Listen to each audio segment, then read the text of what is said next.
had a pretty poor run off the mountain that time because he stuck behind this man, John Donnelly, in the Vision Hire Rover Vitesse. Look how much ground he lost, an enormous amount. In fact, I wonder whether or not there was a problem with the car across the top. Might have been just the way that the traffic came up. We'll be able to tell from here. Price goes through, there's Fury. Yeah, the dealer team, Peter, certainly starting to prepare themselves to bring Alan in. Peter Brock has his helmet on now and is standing in pit lane. So I would suspect that within a lap we'll see Alan Moffat come to the pits. And there he is. The shot from race cam as Alan Moffat brings the 05 Mobile Commodore back to pit lane.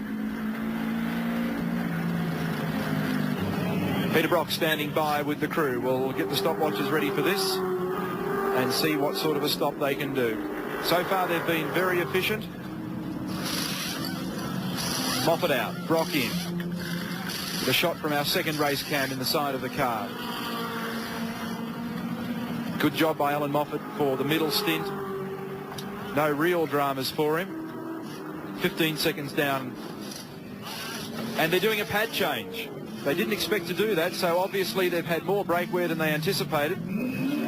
A couple of the Commodore runners decided to do that. They were going to use a softer compound pad, which would be better for them in the early stages of the race, and then risk changing them. 33 seconds gone. It's a fairly long stop. Peter Brock will be getting impatient. Keep pumping, keep pumping. That's what they're talking about. Some oil into the car. He's now been in there for 50 seconds. This is a long stop, too long for Peter Brock. That might be just the buffer that Graham Bailey needs too, to take the pressure off his shoulders.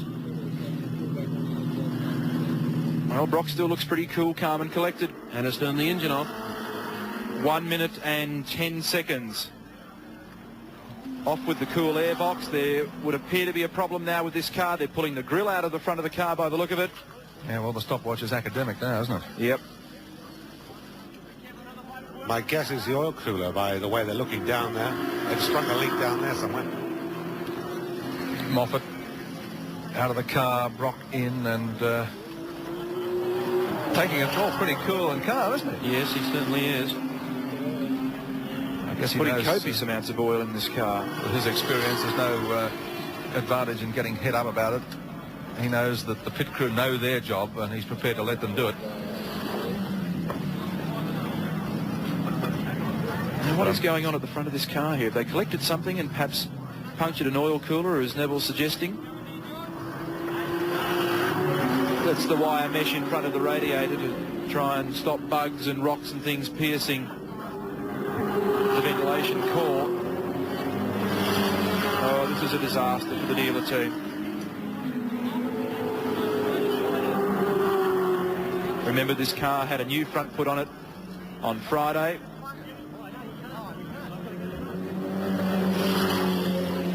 Been in the pits now for exactly 2.5 minutes. That's one lap of Mount Panorama.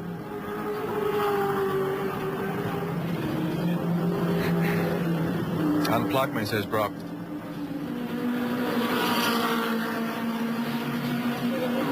Ray Borrett from General Motors leaning in the side of the car. The car's thirstier than he is. It looks very much like an oil cooler problem to me. I wonder whether Pat Welsh has a closer view of it down there and whether he can see some more. Neil, it is frantic at this stage. They're getting things back into place, as you said, and as you can see, pumping plenty of oil into the engine. Pat, does it appear as though there's oil dripping out from underneath the car? Yes, there is quite a bit coming from underneath the car. It's very hard for me to get underneath it, but there is a lot coming from underneath the car. We might have it on camera now, I think, Neil, and they continue to pump oil into it. Yeah, it certainly is, Pat. We can see quite a bit of it up here at the moment. The problem is going to be heightened in just a moment because Graham Crosby's is due in, and it has the pit bay right in front of the Brock Moffat Commodore. So as you can see, it is frantic stuff down here. Neil, on the brake pad change, apparently they were expecting that. They've done it to both cars now. They did it to the number 3 Holden dealer team car. Graham Crosby runs desperately through clearing the pit lane. Okay, thanks very much, Pat. We'd like to talk to Peter now if we can. We understand that he is listening to us. Pete, Neil here, what's the problem? There's a leak in the oil cooler. Alan didn't notice it. The temperatures are all okay. So they're just bypassing it right now, which means it's just running, well, without an oil cooler. That's okay. The temperatures are quite low. Yeah. And it's just a bit... So you'll actually bypass the cooler now? Yeah, we already had a kit made up to do that, which the guys are doing right now. Looking at them now, there's a guy actually physically tearing out the oil cooler by hand. Oh, no. He's doing good. He's a powerful boy. Rocky, I've known you for years. I've never seen you so relaxed at a James Hardy 1000. You had the front wiped off your car on Friday. You're back in the pits now, and you're sitting there nonchalantly like it's Sunday afternoon at the picnic. Well, what can you do? What can you do, mate? That's about it. As soon as they give me the signal to go, I'm going to get in this thing and go as hard as I get this 05 around this track. I can assure you of that. What did the car feel like after the rebuild? Felt great. I had a problem with tyre cases and compounds being too soft in our first session there, because today's a lot warmer than what it was on, well, Saturday and Friday. In fact, all week, today's the warmest we've had. And we found that compounding case simply didn't work, so we've gone to a harder one, which we know works. Alan had it on that last session. He reckoned it was great. I was looking forward to getting out there and getting the lead back. Tell me this, Pete, watching a lot of the cars going round so far this morning and early this afternoon, there seems to be like a little bit of instability in the cars. The fact that you're just travelling so quickly and the mountain is now tossing these Group A cars around without the extra benefit of things like the big Group C wings? Well, my feeling is that it's a lot of it's on top of that damn mountain. Well, it's quite nice up there, but it's Reed Park. There's a big bump there. As you sort of come down over the crest, I think the guys better get me going here. Okay, we'll leave you to it, Okay, Pete. Thanks for talking to us. Righto. See you later on. Down.